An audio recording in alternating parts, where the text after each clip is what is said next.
আল্লাহ রাব্বুল আলামিন বলেন, আমি মানুষের মৃত্যুকে আমি নির্ধারিত করে রেখে দিয়েছি।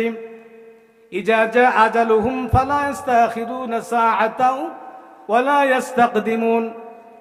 এক সেকেন্ড আগে মালাকুল মউত আসবে না, এক সেকেন্ড পরেও আসবে না।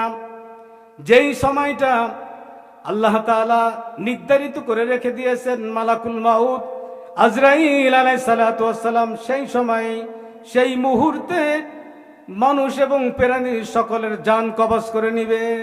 আল্লাহু আকবার। এই মালাকুল মউত আজরাইল আলাইহিস সালাতু ওয়াস সালামকে আল্লাহ রাব্বুল আলামিন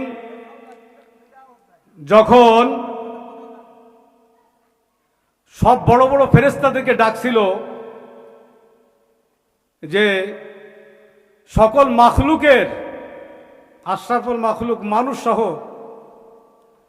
সকল প্রাণীর জান কবজ করার জন্য হযরতে বিভিন্ন বিভিন্ন বড় বড় ফেরেশতাদেরকে আল্লাহ তাআলা ডাকছিলেন। সব ফেরেশতারাই সময় কম সংক্ষিপ্ত টাচ দিয়ে চলে যাচ্ছি।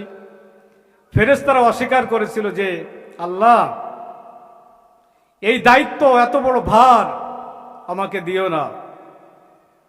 সর্বশেষ মালাকুল মউত আজরাইলকে আল্লাহ ডাকলেন যে আজরাইল,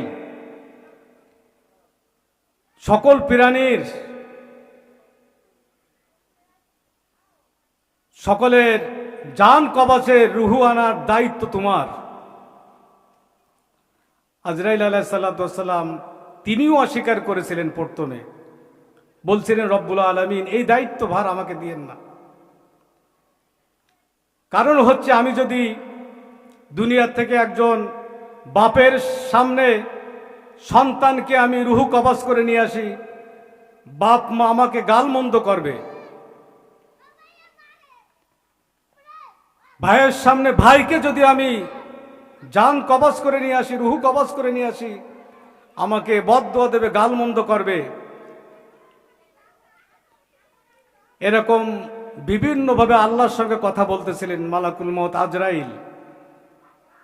তখন আল্লাহ তাআলা আজরাইলকে একটা সুসংবাদ দিয়ে দিয়েছিলেন যে মালাকুল মউত আজরাইল, আমি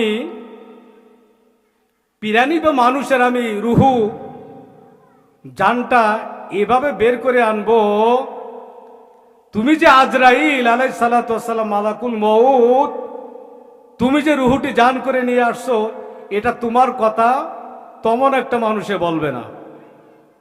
আল্লাহ কি বলছে মালাকুল মউত আজরাইলকে, যে তোমার কথা তেমন একটা মানুষে বলবে না। তার বাস্তব আমি একটু উদাহরণ দিই। এই যে আমাদের মাদারীপুরের ভিতরে ঘটকছড়া আর মস্তাপুর বাজারের মাঝে যে ব্রিজের কাছে, মানে গত সপ্তাহে, আজকে কি বার? আজকে মঙ্গলবার। এক দুই দিন কম বেশি হতে পারে, অ্যাকুরেট বলতে পারতেছি না।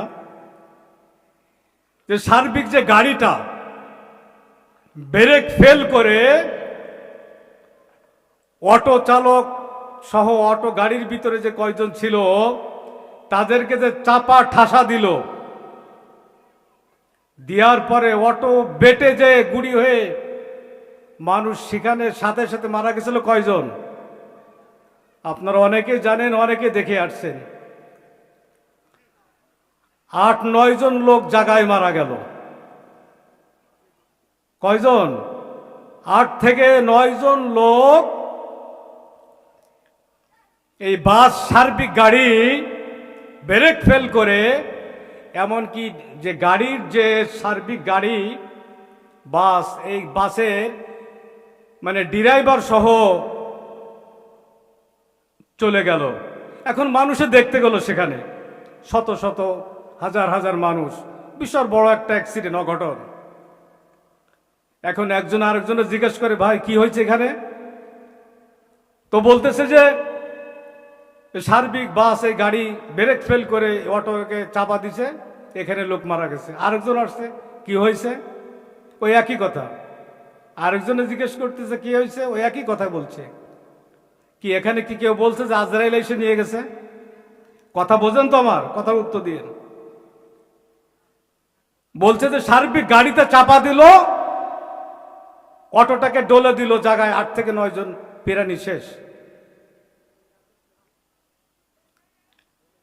এরপরে আমি গত 2 দিন আগে আমাকে আমার মসজিদের সামনে আমার কয়েকজন মুসাল্লিও ছিল, তার সামনে এক ভদ্রলোক বলতেছিল যে বিদ্যুৎ নাই। কি কোনো কোনো সময় এরকম হয় না, বিদ্যুৎ চলে যায়? তখন ওই লোকটা তার বাড়ির কি একটা কারেন্টের তারে জোড়া দিচ্ছে, যে কারেন্ট নাই, অল্প কাজ, হয়তো কয়েক সেকেন্ডের কাজ, অল্প সময়ের কাজ, সেটি মনে করে জোড়াই দিতেছে। তার পট করে মালাকুল মাউত এসে গেছে। মালাকুল মাউত কে? বিদ্যুৎ। এসে তার রুহু চলে গেল। এরপরে মাঝে মধ্যে দেখা যায়, গত মাসখানেক আগেও আমি একটা ফেসবুকে দেখতেছিলাম যে যশোরে মালবাহী একটা ট্রাক ভর্তি, ওই ট্রাকটাও ব্রেক ফেল করে বাজারের ভিতরে ঢুকে গেছে। কি করছে? বাজারের ভিতরে ঢুকে ওখানে জায়গায় 2 জন সেই জায়গায় ইন্তেকাল করলো। ইন্না লিল্লাহি ওয়া ইন্না ইলাইহি রাজিউন। ওই ঘটনায় দেখতেছিলাম ফেসবুকে, অ্যাক্সিডেন্ট কিরকম, হাত আলাদা হয়ে গেছে, মাথা আলাদা হয়ে গেছে। এই জন্য আমাদের সকলকেই এই মৃত্যু স্বাদ গ্রহণ করতে হবে। তবে জ্ঞানী হচ্ছে তারা যারা এই দুনিয়ায় নেক কাজ, ভালো কাজ যারা করে যেতে পারবে, তারা হচ্ছে পরিচিত জ্ঞানী।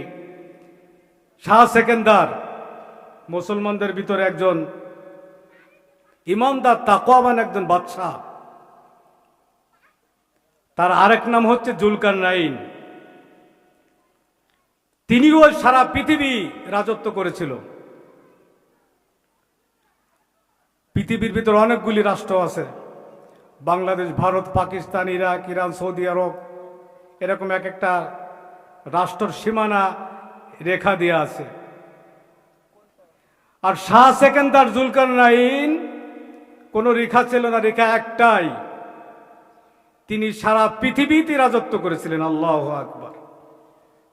এই শাহ সেকেন্দার যখন অসুস্থ হয়ে পড়ল, ছটে বলে সময় একেবারে নিকট চলে আসে আজানের, আমিও ছেড়ে দিব, অল্প সময়ের ভিতরে কথাটা বলেই। শাহ সেকেন্দার যখন অসুস্থ হয়ে পড়ল, তখন তিনি তার আত্মীয়স্বজনদেরকে কাছে ডাকলো। ডাকার পরে বলল, আমি মনে আর তোমাদের কাছে থাকবো না, দুনিয়া থেকে চলে যাব। তবে আমি মৃত্যুর পরে যখন আমাকে গোসল করায়, যখন সাদা কাপড়, মার্কিনী কাপড় যখন আমাকে শরীরে পেঁচাবে, এরপরে পালকি নামো যে খাট, এই খাটে করে যখন আমাকে কবরের দিকে নিয়ে যাবে, তখন কাপড়ের ভিতর থেকে আমার হাত দুখান বের করে এরকম চিৎ করে টান টান করে এরপরে কবরের দিকে নিবে। কি এরকম কথা আমি আপনি কেউ বলেছি কোনোদিন? কেউ বলি নাই। তিনি একজন জ্ঞানী ছিল। তো এই কথা যখন বলল, এরকম কথা পৃথিবীর আগে কেউ বলে নাই, কোনো রাজা বাদশাহ, কোনো মানুষই বলে নাই। তো শাহ সেকেন্দার জুলকারনাইন তাকে তার আত্মীয়স্বজন জিজ্ঞেস করলো যে এরকম কথা, আশ্চর্য কথা তো কেউ কখনো বলে নাই, যে মার্কিন কাপড়, সাদা কাপড়, এর ভিতর থেকে কবরে নিয়ে যাওয়ার সময় হাত এভাবে টান টান করে কবরের দিকে নিয়ে যাবা তোমরা। আত্মীয়স্বজন বলতেছে, এটার কারণটা কি, আমরা তো বুঝতে পারলাম না। বাদশাহ শাহ সেকেন্দার বলল, তোমরা কারণ বুঝতে পারো আর না পারো, কারণটা হলো আমি শাহ সেকেন্দার এই সারা দুনিয়া রাজত্ব পাওয়ার পরে, করার পরেও আমার ব্যাংক বিলাস, অট্টালিকা, টাকা পয়সা, ধন সম্পদ, লোক লস্কর আমার কমতি ছিল না। আমি এই সব থেকে আমি মাহরুম হয়ে সবগুলি আমি দুনিয়াতে রেখে, আত্মস্বজন, সন্তান, স্ত্রী সব রেখে আমি শাহ সেকেন্দার খালি হাতে আমি কবরের যাত্রী হচ্ছি। আল্লাহু আকবার। শাহ সেকেন্দার বলল যে আমার এই দুনিয়ার ব্যাংক বিলাস, টাকা পয়সা, অট্টালিকা, লোক লস্কর এত কিছু থাকার পরেও আমি কিছুই সাথে নিতে পারলাম না, আমি খালি হস্তে আমি কবরের যাত্রী। তো যাই হোক, সময় হয়ে গেছে। বিশেষ করে যে আলোচনা করলাম মৃত্যু সম্পর্কে, আমাদের সকলকেই মৃত্যু স্বাদ গ্রহণ করতে হবে। আল্লাহ রাব্বুল আলামিন আমাদের সকলকে নেক আমল জোগাড় করে এরপরে আমাদেরকে কবরে যাওয়ার তৌফিক দান করেন। ও আখিরান আলহামদুলিল্লাহি রাব্বিল আলামিন।